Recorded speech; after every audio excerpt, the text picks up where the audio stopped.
Umarte siya sa isang bahay matapos may ulat na may mga bubuyog na nanggugulo rito.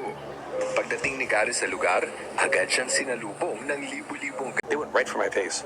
Right, and Ang pag-atake ng pusang ito sa lalaki naglalakad kasama ng kanyang aso. Hindi din matukoy ng lalaking ito kung bakit isang araw, bigla na lang siyang inatake ng kanyang alagang pusa sa bahay.